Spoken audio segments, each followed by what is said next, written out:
So we are on to the shortbread. So today we're going to make shortbread rounds. Obviously they don't have to be round. Make them heart shaped or squares or whatever you like. So this is a very quick and easy one. I've put all my ingredients in one bowl ready. So in here I have 50 grams of unsalted butter at room temperature so it mixes nicely. 50 grams of stalk, so this is your baking margarine, like we've used in a lot of the other recipes. 100 grams of caster sugar and 200 grams of plain gluten-free flour. Plain meaning no raising agent in it already. And then you need 1 level teaspoon of xanthan gum. Now this recipe does not include my all-time favourite psyllium husk. You need the xanthan gum in this case so that the biscuits don't spread. Don't know the science behind it, but that's what I found. So it's all in here and we're just going to mix them up until it's all combined evenly.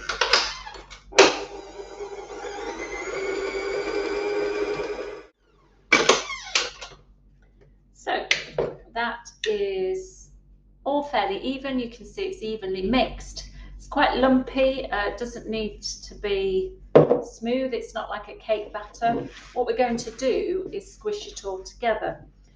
This will be your shortbread dough. So you'll find it will come together quite easily. It should be quite firm but soft enough that the crumbs sort of stick together. So when you take that out, you can see what I mean. It will hold, it will squish together. And what we're going to do is just gently roll it. You don't need to press hard. In fact, if you press too hard, it would just all fall apart. It's firm enough that it's not sticking to the worktop. It's just a nice sort of soft consistency. You'll see cracks on the top. That's normal, that's fine. Just keep pushing the edges back together so it doesn't just all crack apart. And eventually we'll have a nice dough. You want it about 1/2 centimetre thick. The important thing is even, evenly rolled, so there aren't any thick bits that won't bake at the same rate as everything else, or thin bits for that matter. I've got a baking tray here with greaseproof paper in the bottom, and then we just start cutting really. Let's have a look. Actually, that's a bit thick, which is fine, but it's just not what I was aiming for, so I'm just going to roll them a little bit more. There we go. That's better. That's a nice, about 1/2 centimetre. I'm going to pop them on the tray here. They won't spread very much. Just leave a little bit of a gap so that they bake evenly all the way round. And keep going.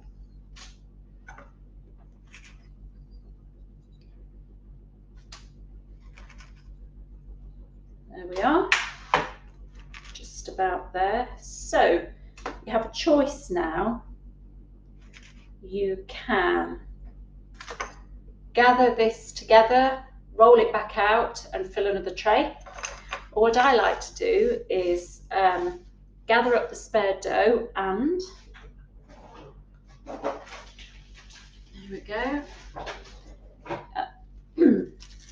pop it in a freezer bag.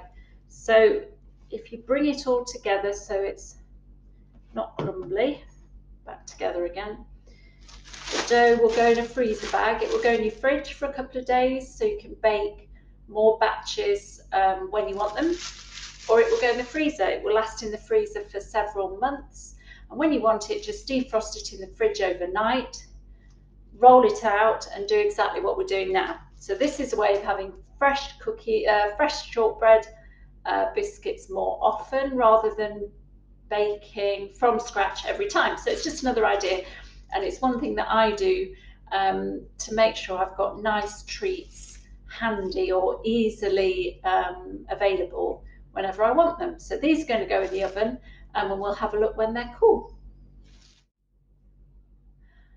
I almost forgot, we need to make little markings with a fork on the top.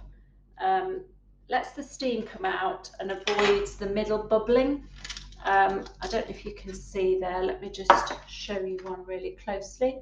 So I've used a fork. The holes don't need to be very deep, just helps the top stay nice and flat.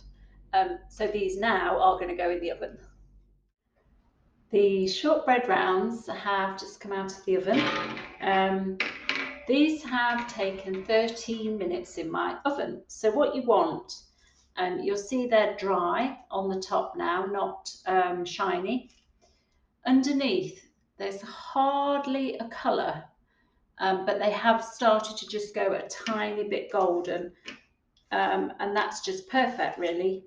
If they go too dark, they'll have a bitter, burnt taste to them, even if they don't look burnt. So let me just put that down there. So here we go.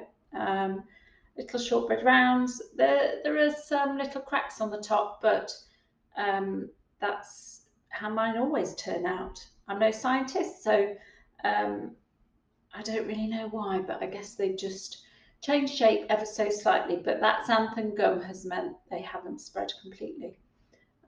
So there they are. They smell amazing, and I can't wait to try one.